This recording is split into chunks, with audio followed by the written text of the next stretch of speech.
A small disk A is placed on an inclined plane, forming an angle alpha with the horizontal, and is imparted an initial velocity v0. Find how the velocity of the disk depends on the angle theta shown in figure if the friction coefficient mu equals to tan alpha and at the initial moment theta equals to pi by 2. So ये हमारे पास एक situation है जिसमें ये disc है जिसको हम इस तरफ फोर्स दे रहे हैं. अगर हमने इसको एक्स एक्सिस माना है तो इसको वाई मान सकते हैं. इस दिशा में 90 degree with the horizontal. Starting में हमने इसको फोर्स दिया है. हमको किसी भी गिवन एंगल थीटा के रिस्पेक्ट में इन टर्म्स ऑफ थीटा हमको वेलोसिटी निकालनी है. से टेंजेंशियली ये वी है, उस वी का एक्सप्रेशन निकालना है in terms of theta. Theta के साथ साथ क्या होगा, और हमें ये बात गिवन है कि म्यू जो है इस इंक्लाइंड प्लेन पर वो tan अल्फा के बराबर है. एक तरह से हम कह सकते हैं एंगल ऑफ रिपोज पर ये.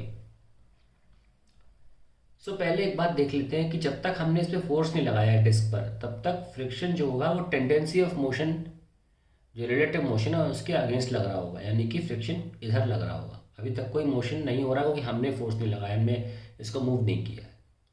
और इस तरफ क्या लग रहा होगा, एम जी साइन अल्फा. तो हम नोटिस करें कि इस पर एक्सेलरेशन का वैल्यू कितना होगा जब हम इस पर फोर्स नहीं लगा रहे हैं. That will be g sine alpha minus mu cos alpha. और म्यू हमें tan अल्फा दे रखा है, यानी कि sine alpha divide by cos alpha into cos alpha cancel, so we get 0. That means there will be no sliding in the x axis direction, क्योंकि mu ही ऐसा दे दिया है कि एक्सेलरेशन 0 हो गया. लेकिन जैसे ही हमने इस पर फोर्स लगाया, अब फ्रिक्शन यहाँ नहीं लग रहा है, अब फ्रिक्शन पीछे लगना चालू हो गया. क्योंकि फ्रिक्शन तो हमेशा रिलेटिव मोशन के अपोजिशन में लगेगा, अब वहाँ नहीं लग रहा है. और जैसे वहाँ से फ्रिक्शन हट के इधर आ गया, ये जो जी साइन अल्फा एक्सेलरेशन है ये अब सेंट्रीपिटल का काम करेगा, क्योंकि ये वेलोसिटी के परपेंडिकुलर है. और हम जानते हैं सेंट्रीपिटल फोर्स क्या करता है, एक्सेलरेशन क्या करता है, पार्टिकल को कर्वी मोशन देता है. इन अदर वर्ड्स हम सर्कुलर बोल सकते हैं उस जगह पर. तो इस जगह पर एक कर्वी मोशन देना शुरू कर देगा. ये वही वजह, जी साइन अल्फा ही वजह बनेगी इस डिस्क को इस तरफ लाने में.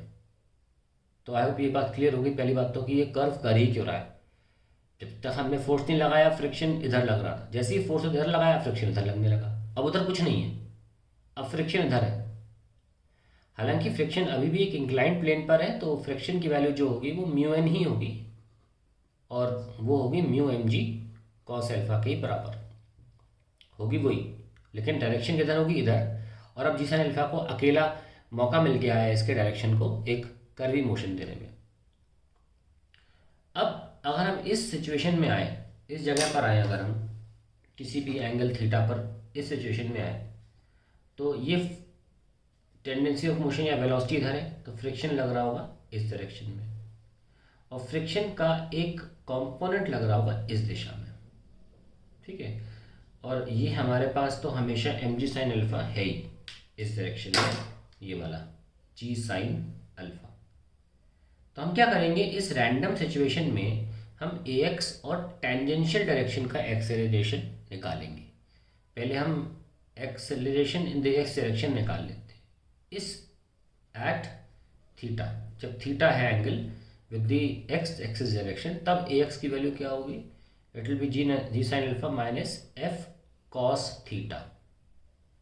That is g sine alpha minus mu, और हम जानते हैं कितना होता है जी, मतलब मैं डिवाइड बाय मास कर देता हूँ ताकि यहाँ पे नहीं तो फोर्स दिख रहा है. Mu g cos alpha into sine theta. So a x is equals to g, sorry यहाँ अल्फा आएगा, g sine alpha minus mu is tan alpha, तो साइन बाय कॉस कैंसिल हो जाएगा, तो साइन बचेगा g sine alpha. And here we have, अच्छा मैं cos लेना चाहिए था, कॉस थीटा है ना, तो कॉस थीटा लेना है. तो जी साइन अल्फा और कॉस थीटा, हम जी साइन अल्फा कॉमन ले सकते हैं और हमारे पास आ जाता है 1 माइनस कॉस थीटा.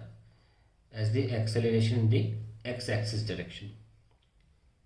एक एक्सेलरेशन टेंजेंशियल होगा, वो हम कैसे लिख सकते हैं? टेंजेंशियल विल बी, इधर की दिशा में जो एक्सेलरेशन होगा वो होगा g sin alpha cos theta minus friction, that is g sin alpha cos theta minus friction by mass, sorry minus friction by mass, क्योंकि मैं सिर्फ एक्सेलरेशंस लिख रहा हूँ, म्यू g cos अल्फा,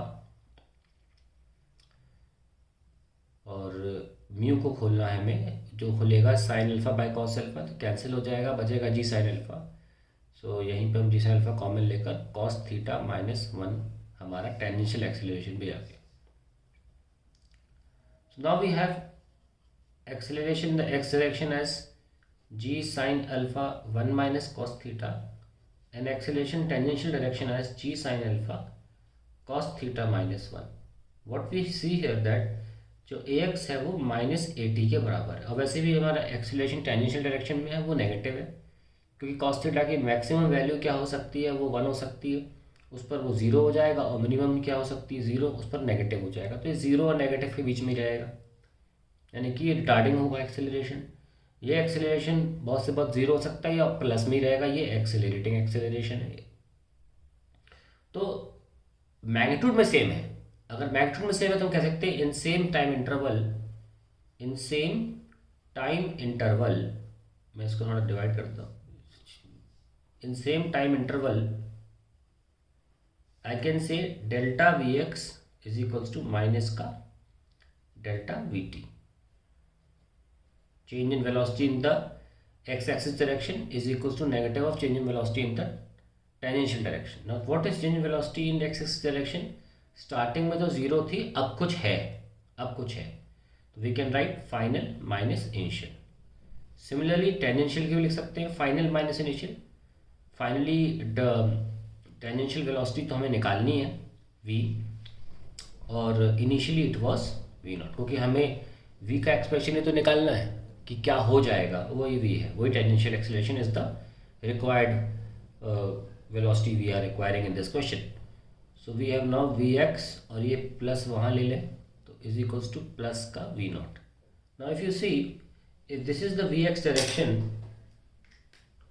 ये आपका डायरेक्शन जो है वो v है, और ये जो डायरेक्शन है वो है वी एक्स, तो हम वी एक्स कॉस, हम क्या लिख सकते हैं?